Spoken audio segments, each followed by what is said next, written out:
What's up, everyone? Scotty from Chernobyl Studios, and on today's episode of Does It Suck?, we are going to be looking at the brand new Laboga Mr. Hector from Aurora DSP.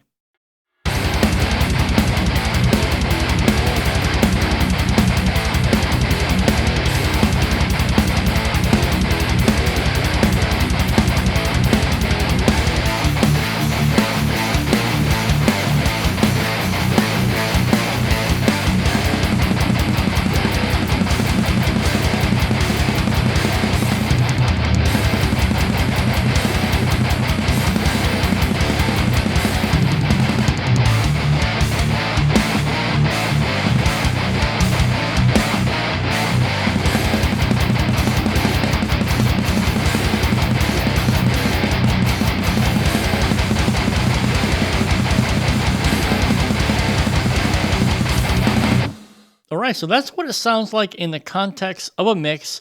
I will talk about how I got this tone and what I did to get this tone. But first of all, I do want to mention that the Aurora DSP plugin here, Mr. Hector, was given to me to do a review video of this. So Dan sent this out to me, so I have been compensated for this video. However, everything I'm going to say about this plugin, the opinion is my own. You guys know about that. And I'm going to give you the full rundown of what I think about this and really how to use this plugin, because it's going to require a little bit of extra work.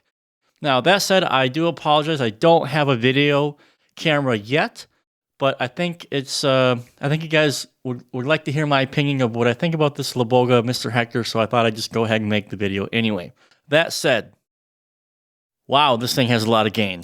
It has a lot of gain, and it is voiced in a I would say it's voiced in a way that I'm not particularly used to. So when I first opened this plugin, I was a bit like, I don't know about this.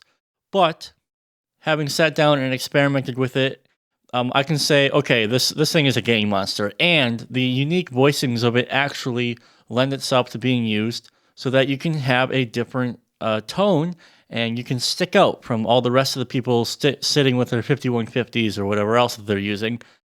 So it's a great way to differentiate yourself, but I'm just going to show you how to use this. I'm going to go over the plugin here. So what I've done is I've just loaded a complete new instance of it, so we're completely stock. And I'm pretty sure that when you guys load the plugin and you open it and you play your first couple chords like this,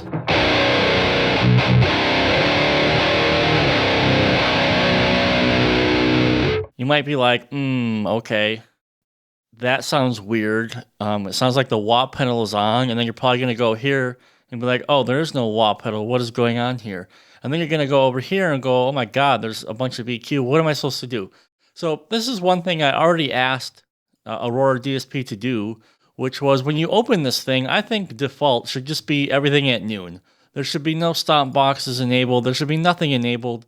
If you want to go through presets, you should go through the preset menu. I don't think the default thing here has to be a default tone, because it might turn a couple people off because they might not immediately understand the capability or the potential of the amp sim itself. So one thing that I always do is I just set everything to noon, and I will typically just create my own preset for it, which I actually have not done yet because I'm silly, I guess. But you'll notice that I've got some presets here that come with the plugin. We'll talk about those a little bit later. So the first thing that I recommend doing is turning everything off. Turning off the effects, turning everything off, and zeroing this stuff out so that you can get a good general idea of what you're starting with. Because the starting point is very important, because then you can understand where you can go and what you can do with the plugin itself. Well, I'm just going to turn all this off. Actually, just do that. I'll disable it. And then I'll come in here. I'll leave the cab alone for now. And I'll just put all this stuff at noon, because I want to understand what in the heck I'm working with, right? And I'll leave the mid switches here and everything like that. So now when I do this, we have something like this.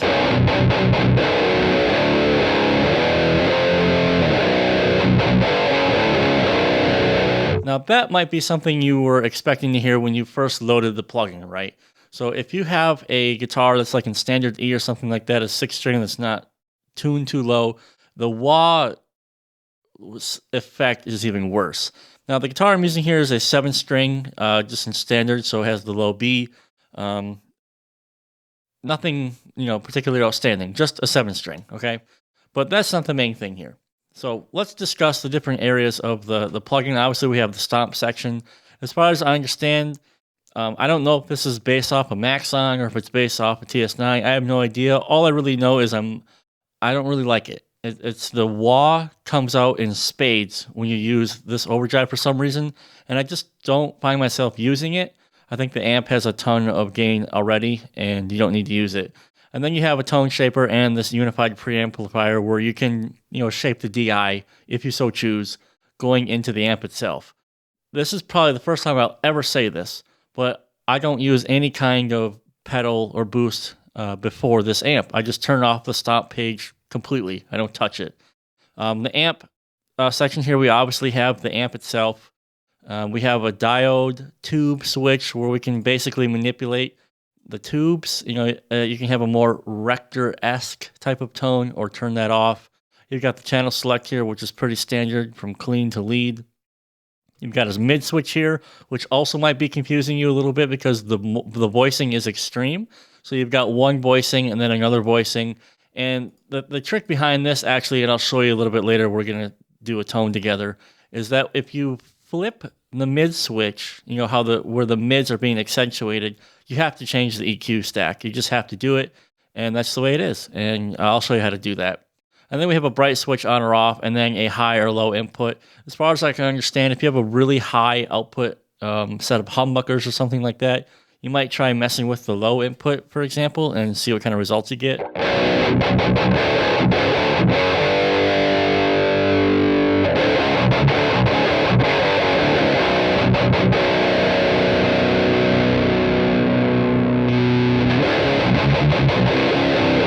So it's just another way to mess with the gain staging and things that you can do there. So a lot of options here. Next, we have the cab page, which is pretty standard at this point.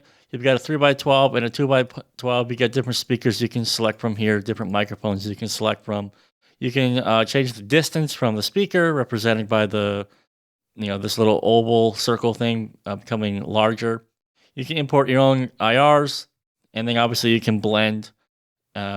Pretty standard stuff here, nothing out of the ordinary. Pretty much expect to see stuff like this from now on. You've got a 3x12 and a 2x12, and they sound drastically different. We'll discuss that here in a second. The other thing here is you've got this air dial, which, interestingly, there is no presence on the Laboga here. I think this has been included to add a little bit of extra presence, high-end bite to the guitar tone if you feel it's a little bit too dark. Okay. Now, obviously, tuner, cool, good stuff. Output, gate, input, good stuff here. Now, the effects. Ping pong delay, reverb, sweet. Don't think any really need to talk about that.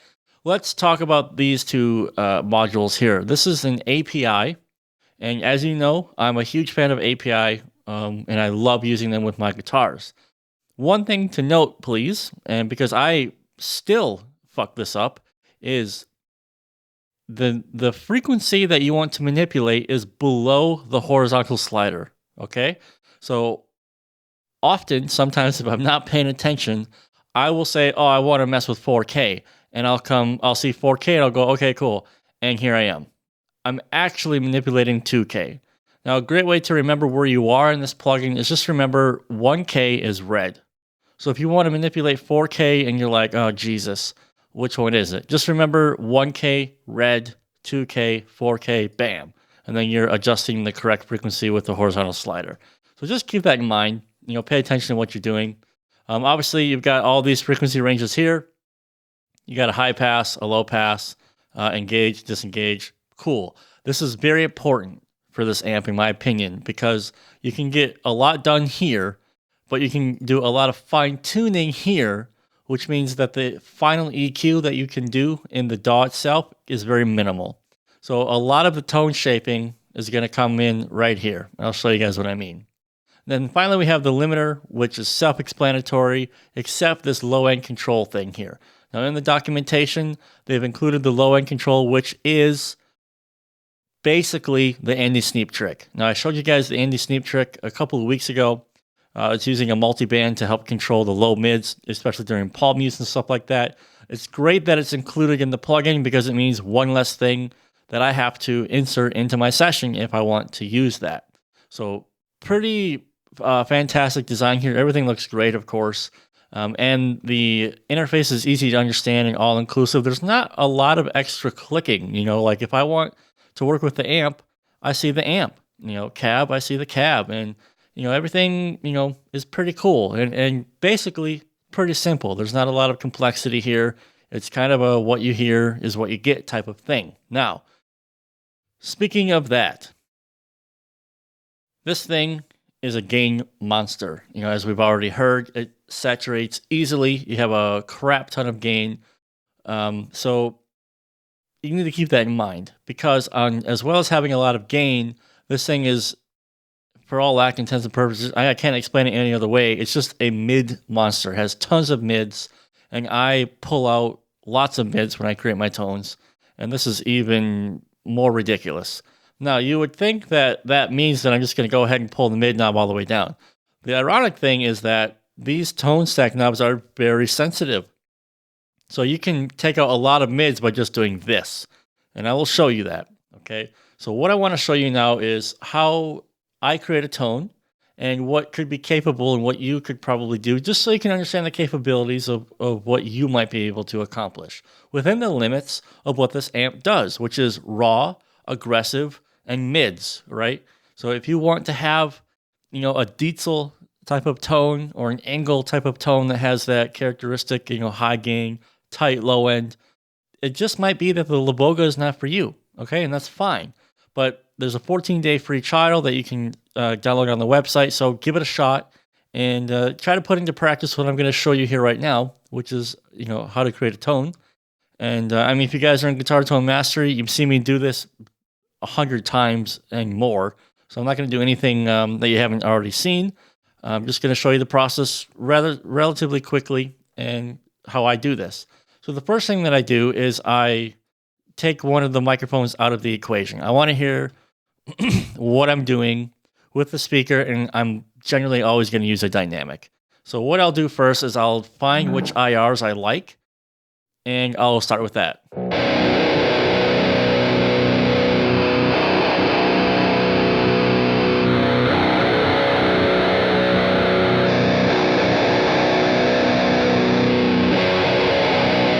So I'm going to go with the old 30s.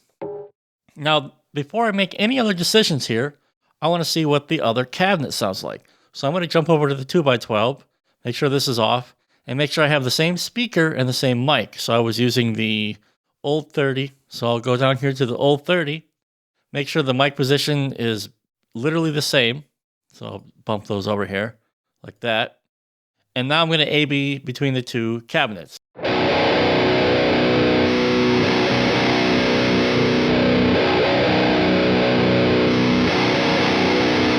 So personally, I'm going to go with the 2x12 because it has less mids.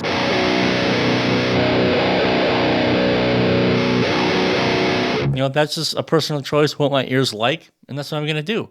So from here now, I will check the mic distance and see if we can kind of get rid of some of that nasty high and present stuff.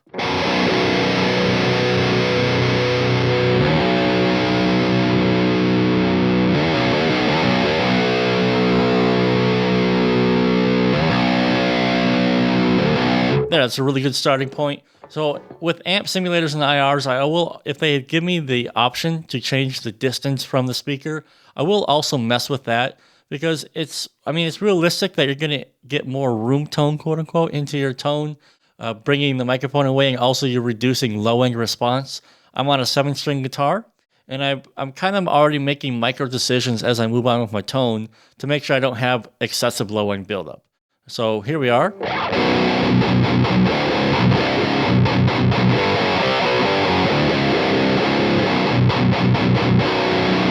And that's already sounding quite aggressive. And remember, nothing happening on the tone stack. Everything literally down the middle, right? So let's see if we can kind of soak up some of those high-end frequencies a little bit more, kind of smooth out the tone a little bit, make it less sharp.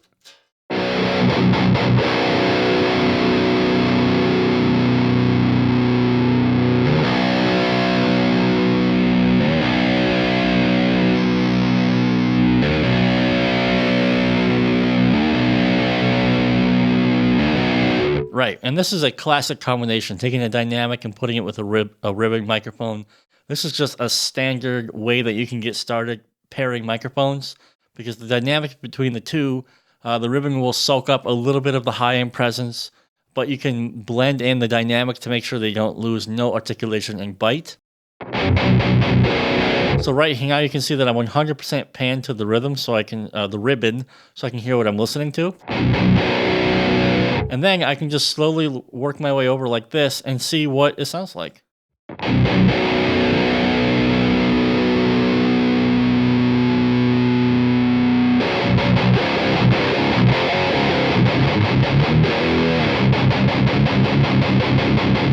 right, so what I'm listening for when I do stuff like that is just what's my overall note definition. You know, what do things sound like? Does it have enough cut? Does it have enough bite? You know, things like that.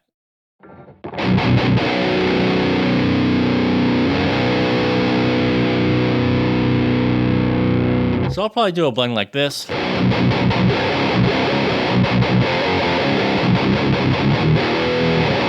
So I like that. The aggressiveness is still in the tone. Maybe it's a little dark, so let's see what this air can do.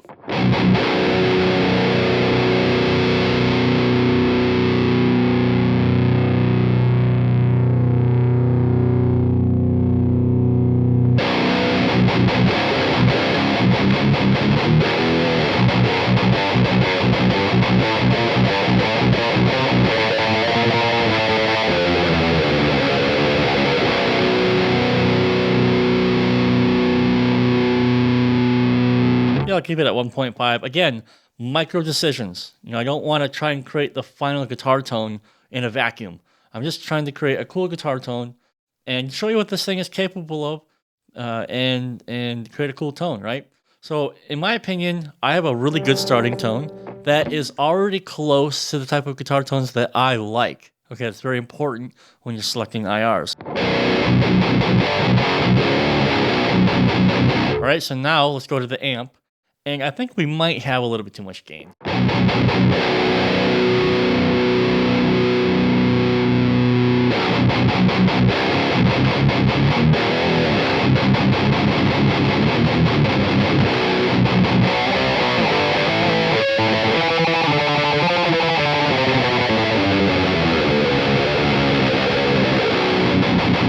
Okay, so you can hear now we still have a lot of gain, but it's not breaking up so easily, and you can definitely hear the articulated low-end notes,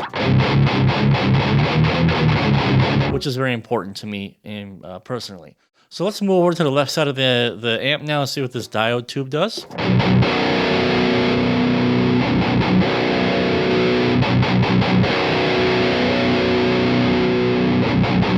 Okay, so more muted, maybe a little bit more low-end. Could be cool. But I like with the diode tube engaged. Just a bit more aggression for my tastes, okay? And let's just move on left to right. I kind of like to work with treble first. You guys know that if you're in Guitar Tone Mastery. So this actually works in my favor of working left to right, very methodical. And you can see just how sensitive this tone knob is.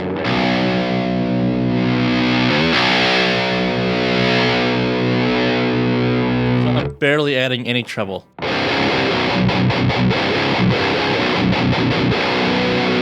Amazing. Now let's go to the middle.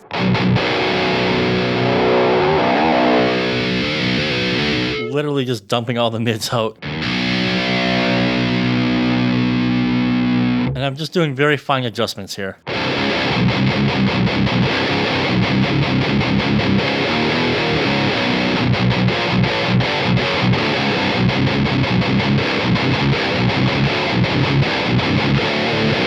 Awesome. See what I mean about this tone stack being very sensitive? I'm barely moving these. However, it's also important to note that I can do these fine adjustments because I found an IR combination that I liked. So let's check the bass.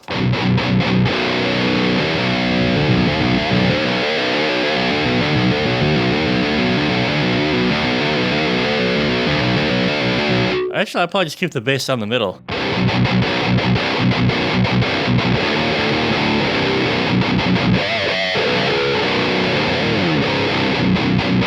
Great. And I really like the way that sounds. Now, before we go any further, let me just show you the bright switch.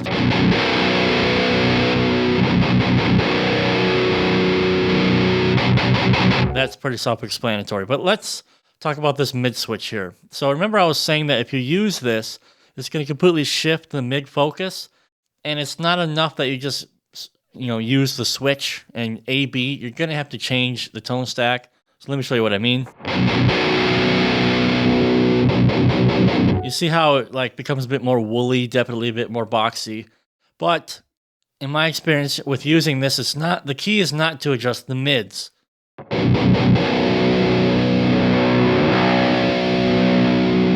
Because it doesn't really do what you would expect it to do, which would be to scoop that mid area. What you need to do actually is adjust the treble knob.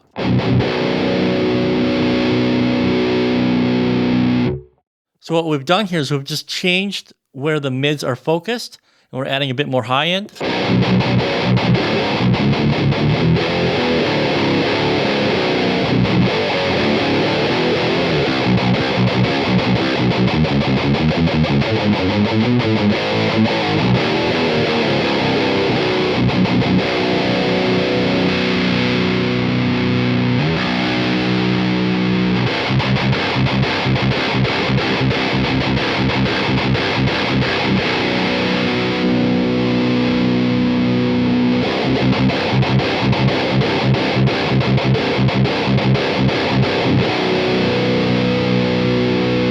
And this is going to be personal taste.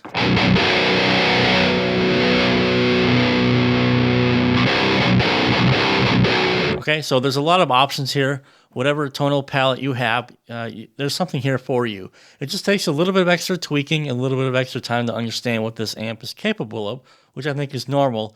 And again, it comes down to the default setting, in my opinion, not being all down the middle. I think it just skews what you think this amp should sound like, because it's very easy to turn it into a wah machine, which most people don't want to do because they don't want to be Kirk Hammett or somebody like that. Now, the next thing here, obviously, we've worked through the cab. We have the amp. We're pretty damn close to a sound that we like. And now it's time to look at these two modules. So obviously, I would recommend you do the EQ first.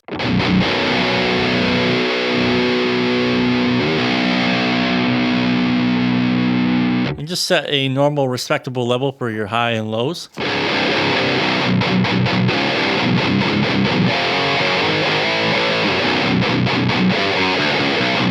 And keep playing the tone. You might realize, hey, you know what? Maybe I don't have enough low end.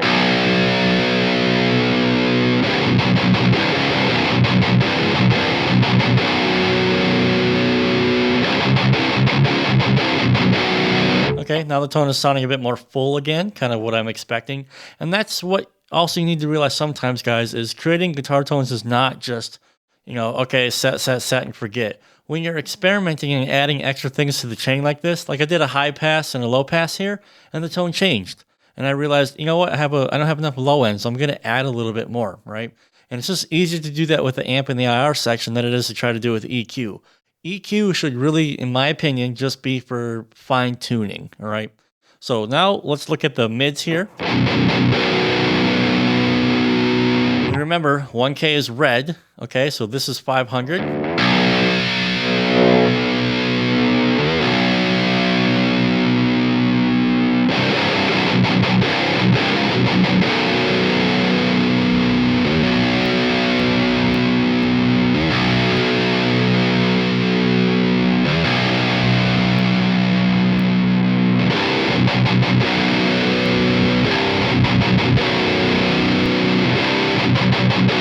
Okay, and it's very subtle, specifically because we've made all these micro decisions up to this point where now we can do just final adjustments here with the EQ.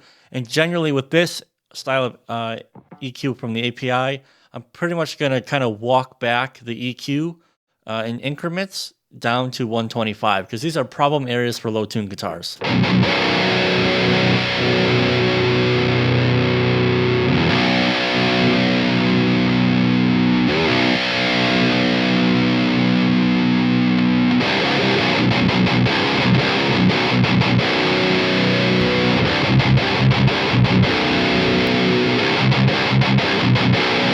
Okay, and doing that thins the guitar out slightly. Okay, and you might already be saying, well, Scott, the tone sounding more full before you did the EQ. Yeah, absolutely true. Remember, we have a bass guitar here, right? So we always need to keep in mind, we're creating this guitar tone to sit well in a mix, right? So we don't need to be competing with the bass guitar, especially in the 250 to 125 frequency ranges. That's just not necessary. You don't need to do that, okay? So thinning it out just a tiny little bit goes a long way.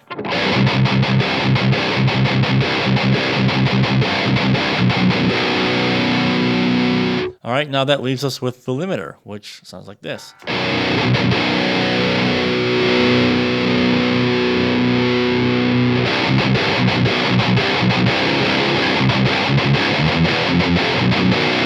But I'm mostly going to be using this for the low end control, and so if we really crank this, we're just going to neuter the guitar. So you hear that is super thin.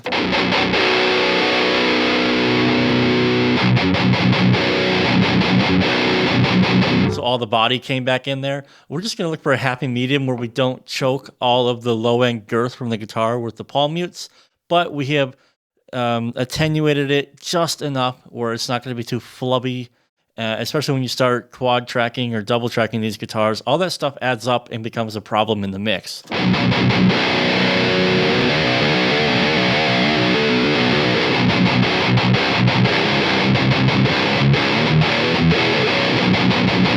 My general rule of thumb for doing this is when I'm palm muting, I just barely want to still feel the depth of the guitar tone.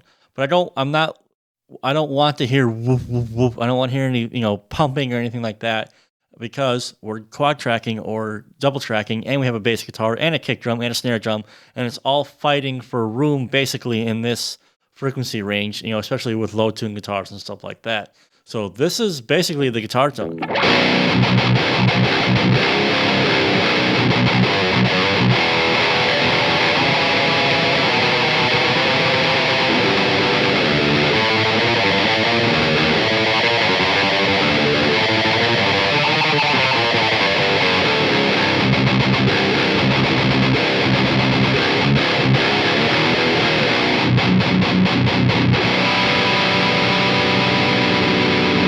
So that's how I would go about using the Aurora DSP to create guitar tones. Let's talk a little bit more in depth about what I did here in the mix.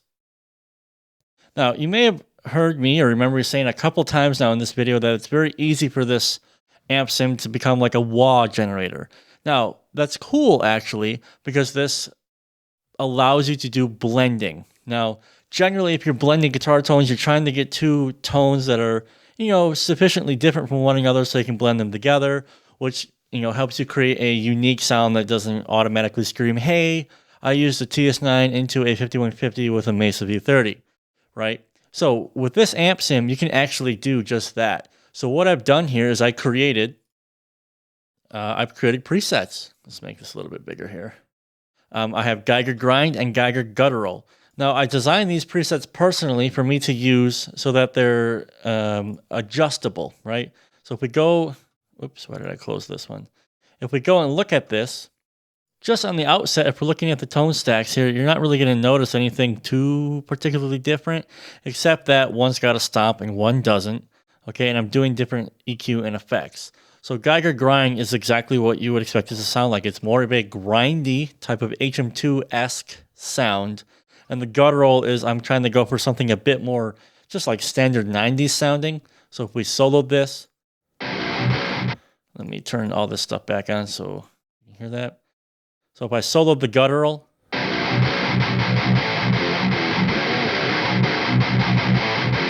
it has more of that punch in the gut type of sound. And it's relatively clear, not a lot of saturation. It's not super distorted. Or what I mean is it's not like breaking up. But if I solo the grind, so you can hear tons of extra gain, distortion, lots of saturation, and it has that wah characteristic, which I like for blending. Like I like to use the Grindstein, It's awesome for blending. Just create more of a shitty type of tone that Cola would like to say. You create a good tone, and then you create a shitty tone, and then you blend them together. Well, that's exactly what I've done here, just using the 1 amp simulator.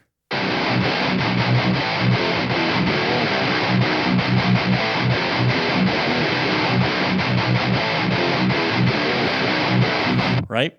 And the presets are right here. They come with the plugin, so you can play with them yourself. Just go down here, go to Chernobyl Studios, and bam, there are the presets. I don't think there's any point in talking about what I've did here. I mean, I just did stuff to make it sound the way that I wanted. I just walked you through creating an entire tone. It's the same process. The only thing I did differently is because now I have 4 guitars passing through here, I still did very simple EQ. And this is what I would like to call how can I word this? A stylistic EQ cut. This is the quote-unquote secret EQ cut that I showed you guys a few weeks back. And here I'm pulling out even more than I normally would, because if we are to look at this, you'll see that there's still tons of mids. Even though I pulled it out in the plugin, I pulled it out with the API EQ in the plugin itself, there's still mids all over the place.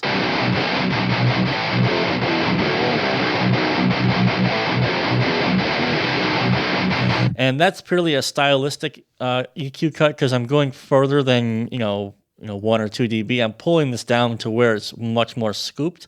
I mean, you could do like -1. It's not a big deal.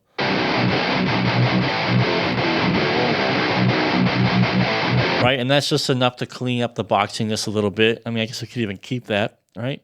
And then the rest is the same. I have the MB here because once again, 4 guitars playing the exact same things. You're still going to have buildup no matter what you do, but it's easier to manage this buildup over 4 guitars if you have set up a tone stack correctly in the IR and you've done some preliminary EQ in the plugin itself, which the Hector allows you to do, and then L1.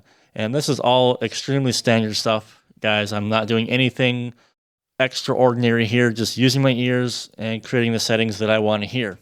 And that's literally it.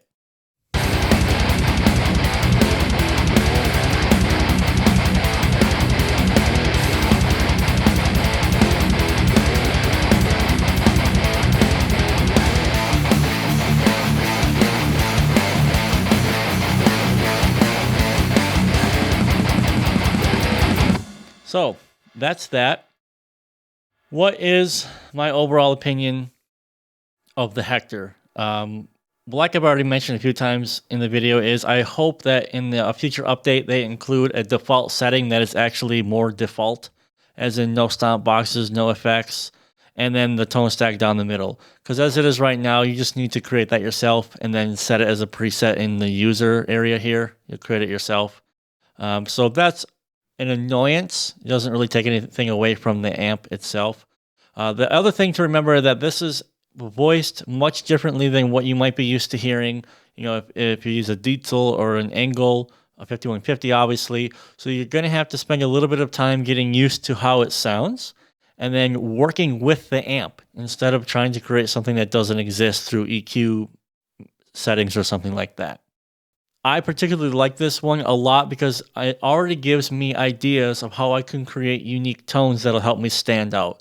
So this being a mid-focused, mid-heavy amp, I could perhaps use this to create an ultra mid-heavy tone that I could just ever so slightly blend into one of my other tones that I use with an Engel or something like that and get something unique and more full-bodied, etc., etc. So in this aspect, I really enjoy having Mr. Hector here in my arsenal now, and I will reach for it anytime I want something like super aggressive, raw, and mid-focused.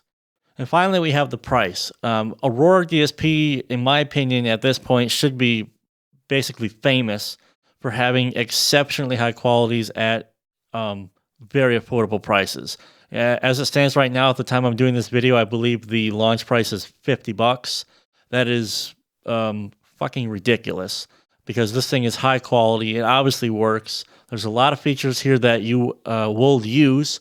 And I think this boils down to them being engineers and mixers themselves, so they understand the process, of creating a tone or what would go into it or the things that you would need. I particularly like that they have the API in here. That's a personal big plus for me because I love the API. So that's what I like to use. So I'm partial to that. But then again, if you don't want to use this, you can just use a DAW EQ. It really doesn't matter. The cab section is great. It's simple. I like that there aren't tons of different IRs. I like that basically you've got a limited selection and you need to get creative and use your ears and really create something with what you have. That said, there are you can load your own IR. Cool. But I don't really feel the need to do that. I might do it later. I might put this through like an angle cab, because those are my favorite, and then see what I can do with it. Maybe it'll be sweet. I haven't tried it, didn't even think about it. I just wanted to see what I could do with this plugin. So by and large, for what you get and for what this thing sounds like, it's very unique on the market right now, because it's the official Laboga. For $50, it's an absolute steal. And they have a 14-day free trial, so there's literally no reason to just try it. Put all the settings actually at default. Don't let the original default settings kind of throw you off. Spend some time with it. And just remember, this thing has a crap ton of gain, so you're probably going to need less than what you're used to using. And yeah, give it a try. So that is the Laboga Mr. Hector from Aurora DSP. Thanks again to Dan for sending this to me so I could make this video for you guys, and let me know what you think about it. So links to grab this down below in the description. I will see you guys in the next video. Have a good one.